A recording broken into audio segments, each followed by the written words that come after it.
নমস্কার বন্ধুরা, আবারও চলে এলাম নতুন একটি রেসিপি নিয়ে। তুলি ফুড ওয়ার্ল্ডে সবাইকে স্বাগত জানিয়ে শুরু করছি আজকে আবারও ভীষণ লোভনীয় দুর্দান্ত স্বাদের একটি নতুন রেসিপি। বছর সংরক্ষণ করবে এই রেসিপি, সারা বছর জুড়ে খেতে পারবে। আজকে রেসিপি কাঁচা আমের রেসিপি। তো চলো বন্ধুরা দেখে নিই আজকে কাঁচা আমের কিভাবে আমি এই রেসিপিটি বানাই। সঙ্গে থাকুন আর দেখতে থাকুন। এখানে নিয়েছি আমি কাঁচা আম 3টে নিয়েছি। আমার যেমন যতটা প্রয়োজন ততটা নিয়েছি, তোমরা তোমাদের প্রয়োজন মতো নেবে। আমি আমটা প্রথমে ধুয়ে নেব। আমগুলো ধুয়ে নিয়েছি, এবারে আমি একটা গ্রেটারের সাহায্যে গ্রেট করে নেব। আর এই গ্রেটারটা করব বড়, যেদিক থেকে মানে বড় ছিদ্র আছে সেই বড় ছিদ্রটা দিয়ে গ্রেট করব। তাহলে আমার এই আমের আচার বা জেলি যে আমগুলো থাকবে সেগুলো একটু গোটা গোটা থাকবে। তো বন্ধুরা আমি আমটা গ্রেট করতে থাকি, আর তোমরা একটা অবশ্যই লাইক করে দিও। হ্যাঁ বন্ধুরা, একটা লাইক আর একটি কমেন্ট আমাকে আর একজনের কাছে পৌঁছাতে সাহায্য করবে। একটি লাইক করে রেসিপির সাথে থেকো, এটুকুনি অনুরোধ বলতে পারো। খোসা শুদ্ধই কিন্তু আমটা গ্রেট করে নেব। কাছে ও দূরে, দেশে ও বিদেশে যে যেখান থেকে দেখছো সকল বন্ধুদের জানাই অসংখ্য ধন্যবাদ আমার পাশে থাকার জন্য, সাপোর্ট করার জন্য। আর বন্ধুরা তোমরাই তো পাশে থাকবে, নাহলে কি করে এগোবো বলতে পারো। সবাই কিন্তু একটা স্বপ্ন নিয়ে আসি, সেই স্বপ্নটা পূরণ করার জন্য আপ্রাণ চেষ্টা করে যাই। তো দেখো আমার কিন্তু কথা বলতে বলতে আম গ্রেট করা হয়ে গেছে। বন্ধুরা সবাই কিন্তু একটু সাপোর্ট করো। তো আমটা আমার গ্রেট করা হয়ে গেছে। এবারে কিন্তু এই আম আর ধোবো না। আম কিন্তু আগেই ধুয়ে নিয়েছি, আর পরে কিন্তু আম ধুলে জল থেকে গেলে এতে ফাঙ্গাস পড়ার ভয় থাকে, সেই জন্য আগেই আমটা ধুয়ে নিতে হবে। হয়তো অনেক পুরনো বন্ধুরা জানো, অনেক বড় রাঁধুনিরাও জানো, যারা একদম নতুন কিছু জানো না তাদের জন্যই বলে দিচ্ছি। আর এই যে আমরা গ্রেট করেছি, এই আমের মধ্যে কিন্তু অনেক জল আছে। আমের তো একটা জল থাকে, সেই জলটা আমি এইভাবে চেপে চেপে ফেলে দেব। যতটা পারবো আমি হাত দিয়ে চেপে এইভাবে আমগুলো একদম শুকনো ঝরঝরে করে নেব।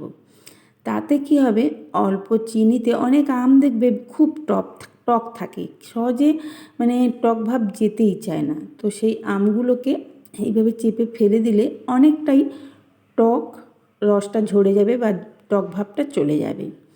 তো আমটা আমার কিন্তু দেখো কত জল বেরোচ্ছে, দেখো এই আমটা কিন্তু আমি এইভাবে বেশ ভালো করে হাতের সাহায্যে চেপে চেপে তুলে নেব।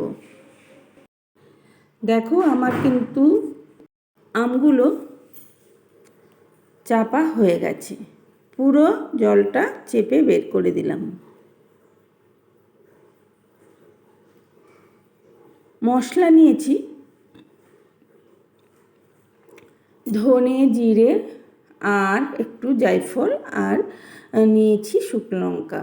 আর এর মধ্যে একটু পাঁচফোড়নে সব মশলাই থাকে, তাও আমার মনে হলো জিরেটা একটু কম আছে তাই একটু জিরে দিলাম। আর ধনে কিন্তু পাঁচফোড়নে থাকে না, তাই একটু পাঁচফোড়নের সাথে ধনেও দিলাম। আর শুকনো লঙ্কাটা ঝাল যে যেভাবে খাবে সেইভাবে দেবে। একটু ঝাল ঝাল, টক টক, মিষ্টি মিষ্টি এই ঝুরি আচারটা আমি কিন্তু বানাচ্ছি। তো তোমাদের মিষ্টির প্রয়োজন, ঝালের প্রয়োজন বুঝেই কিন্তু দেবে। কিন্তু এইভাবে যদি এই মশলাটা দিয়ে করো খেতে কিন্তু ভীষণ ভালো লাগে। আর আমি কিন্তু বেশ ভালো করে কড়াইতে নেড়ে নেড়ে ভেজে নিচ্ছি। দেখো গন্ধটা তো সুন্দর বেরিয়েছে, তোমাদের দেখবে মশলাটার কালার চেঞ্জ হলেই আমি নামিয়ে নেব। তো আমার মশলাটা কমপ্লিট। এবার আমি ঢেলে একটা প্লেটে ঠান্ডা করতে দিয়ে দেবো। আর ওই কড়াইতেই দিয়ে দেব পরিমাণ মতো চিনি। আমি কিন্তু চিনির কোনো মাপ দিলাম না, আমি একটু মিষ্টি মিষ্টি করব, ঝাল ঝাল মিষ্টি মিষ্টি। আর আমটা আমার প্রচণ্ড টক, সেই জন্য আমি চিনির কোনো পরিমাণ দিলাম না, আমি একটা আন্দাজ মতো চিনি দিয়ে দিলাম। এবারে এই চিনিটাকে আমি ক্যারামেল করে নেব। তোমরা চাইলে একসঙ্গে দিয়ে দিতে পারো, আমি একটু লালচে করব, সেই কারণে আগে একটু ক্যারামেল করে নিচ্ছি। আর বন্ধুরা, আমের আন্দাজে কিন্তু চিনি দিতে হবে, আমটা টক বুঝে চিনি দিতে হবে। কেন বলো তো? কোনো আম দেখবে খুব সুন্দর মিষ্টি, কোনো আম দেখবে মিডিয়াম টক নয়, খুব খুব মিষ্টিও না, আর কোনো এতটা টক যে মুখে দেওয়া যায় না। তো সেই ভেবেই তোমাদের গুড় বা চিনি ব্যবহার করতে হবে। তোমরা চাইলে এখানে গুড়ও ব্যবহার করতে পারো।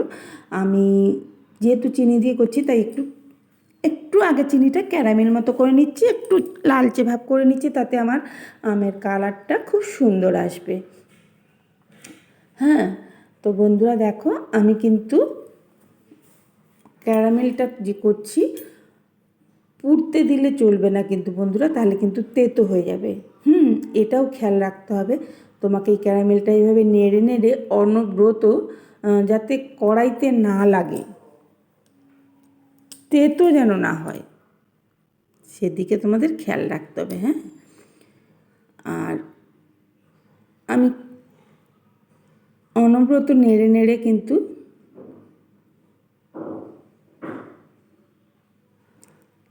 ক্যারামেলটা দেখো আমার কিন্তু অনেকটাই হয়ে গেছে, লাল লাল হয়ে গেছে। চিনিগুলো আমি সমানে নেড়ে যাচ্ছি, দেখো যেদিকে একটু আঁচ বেশি লাগছে মনে হচ্ছে সেদিকটা কিন্তু একভাবে হাত নেড়ে যাচ্ছি।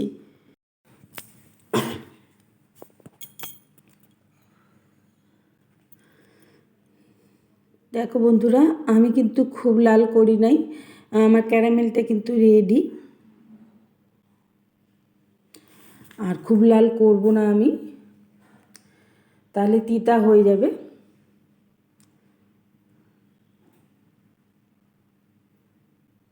চিনি গলে গেলেই আমি দিয়ে দেবো আম।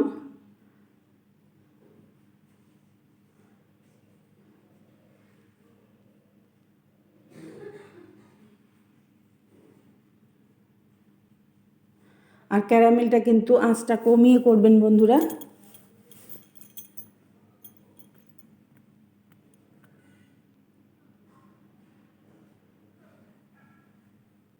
ক্যারামেলটা দেখো পুরো হয়ে গেছে। এবারে দিয়ে দেবো আমি আম।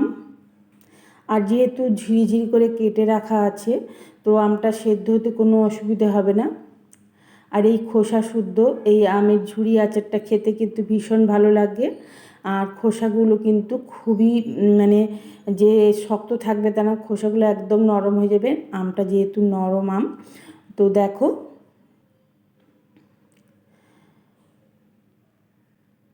খোসা ছাড়া আমরা তো অনেক রকমের আচার বানিয়েছি, তো খোসা দিয়ে এইভাবে খোসা শুদ্ধ আমের এই ঝুরি আচারটা কেমন লাগলো বন্ধুরা অবশ্যই কমেন্ট করে জানাবে।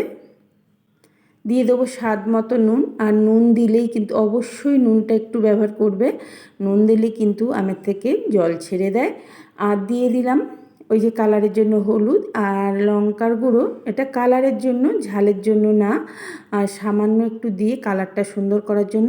আর নুন যেহেতু দিয়েছি, জল আমের থেকে বেরোবে, আর জল বেরোলেই এটা কিন্তু একটু নরম হয়ে যাবে। তো একটু ফুটিয়ে নিলেই কিন্তু আবার ঠিক হয়ে যাবে, বেশ ভালো করে একটু ফুটিয়ে নিতে হবে।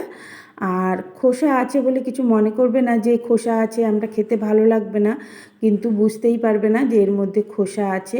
কি সুন্দর যে একটু সবুজ সবুজ, বেশ একটু গোটা গোটা আমগুলো ঝুরি আচারে থাকলে কিন্তু বেশ ভালোই লাগে, তাই না, মুখের মধ্যে পড়লে। তো দেখো, আমার কিন্তু আমগুলো সেদ্ধ করতে আর সময় লাগবে না, জল ছেড়ে দিয়েছে, দেখলেই বুঝতে পারছো কতটা নরম তরলভাবে শেষ। এবারে বেশ ভালো করে একটু ফুটিয়ে নিতে হবে।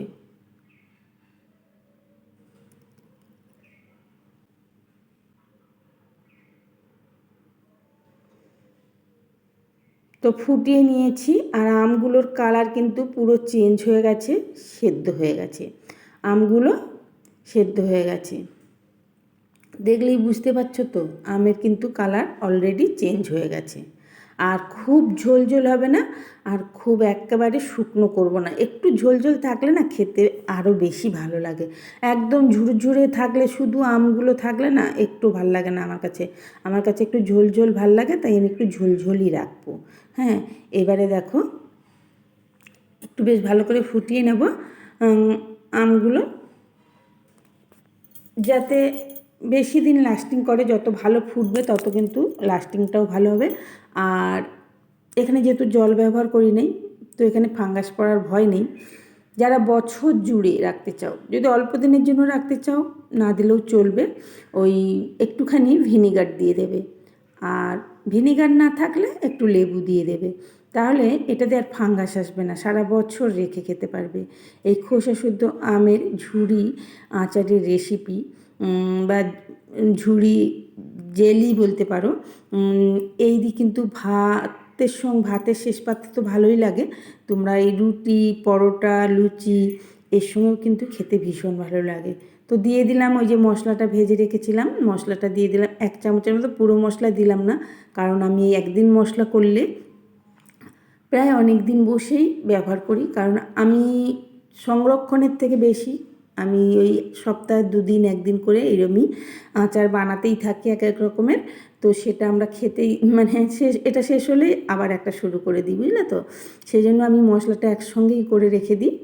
আর ওই 1 চামচের মতো মশলা দিয়ে দিলাম। আর কিন্তু এটা দেখো একদম গোটা গোটা রয়েছে কিন্তু, আর বুঝতেই পারবে না যে গোটা গোটাও রয়েছে, অথচ ছাড়া ছাড়া থাকবে না। ভীষণ সুন্দর হয় বন্ধুরা। এই দেখো গোটা গোটা রয়েছে কিন্তু একটু জেলি জেলি ভাব আছে। এটা রুটি পরোটার সঙ্গেও আমরা খাই, জানো তো। এই সকালবেলা একটুখানি রুটি করে নিলাম বা পরোটা করে নিলাম, বা পাউরুটি সেঁকে একটুখানি নিয়ে নিলাম আমের আচারটা, ঝুড়ি আচারটা নিয়ে এবার খেতে থাকি। তোমরাও কিন্তু তাই করতে পারো। এটা কিন্তু আমি খুব টক টক বানাই নাই, এটা একটু মিষ্টির ভাব বেশি দিয়েছি যাতে রুটি পরোটার সঙ্গে খেতে পারি। আর কতটা লোভনীয় হয়েছে বন্ধুরা, দেখলেই বুঝতে পারছো। আজকের এই ঝুড়ি আচারের রেসিপি কেমন লাগলো বন্ধুরা, অবশ্যই কমেন্ট করে জানাবে। লাইক দিতে যদি ভুলে যাও, এই মুহূর্তে এসে একটা লাইক করে দিও প্লিজ। আরও যদি নিত্য নতুন রেসিপি দেখতে চাও, তবে চ্যানেলটি যারা সাবস্ক্রাইব করো নাই এখনও, তো চ্যানেলটি সাবস্ক্রাইব করে পাশে থেকে যেতে পারো। চ্যানেলটিকে সাবস্ক্রাইব করে সাথে রাখতে পারো সবথেকে সহজ নিত্য নতুন রেসিপি পাওয়ার জন্য। পাশে থাকা বেল আইকনটি কিন্তু প্রেস করতে ভুলে যেও না বন্ধুরা। সবাই কিন্তু ভালো থেকো, সুস্থ থেকো, আর এই ধরনের গরমের সিজনে কাঁচা আমের নিত্য নতুন রেসিপি বানাতে থাকো। বাই।